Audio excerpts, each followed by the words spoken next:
Poprvé ve škole. 1. září se Piko. Ozve Baby, ty seš háfou. pro vyprávěné prvňáčky, Trojnásobný účinek Arielu proti skvrnám. kteří se chystají poprvé Kouří čuráky. What? usednout do školních lavic.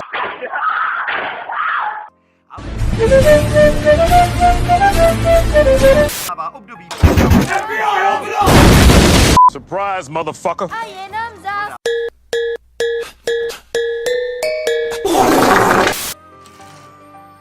What the fuck? Já chci do... Prdel. Jako všichni. What the fuck? Udělej mi to. Hurá! Zítra jdu Lízat. A to se vyplatí. a prosila bych... Banán.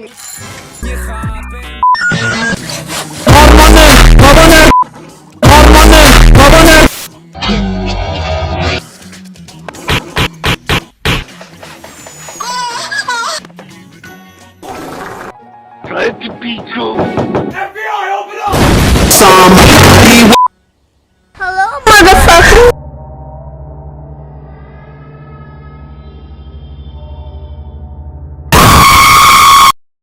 K 1. září.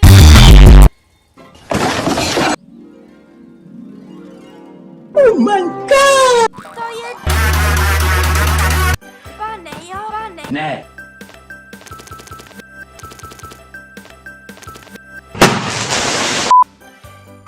Wait a minute. O kurva. No a teď jsem... Načata. Jsem... Úplně retardovaná. Co si to dovoluješ, ty čuráku?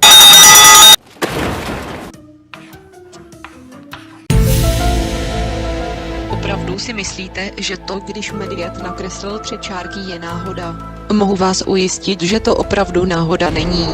Medvěd nakreslil 3 čárky, ale přitom má pouze 2 oči. 3 krát 2 je 6. 3 šestky za sebou je číslo 666. Už jen to je velmi znepokojivé. Medvěd je také hnědý a hnědá je i hlína a hlína obklopuje peklo. Je medvěd napojen na bytosti z hlubin pekelných? Je to šokující, ale neexistuje jiná odpověď než ano.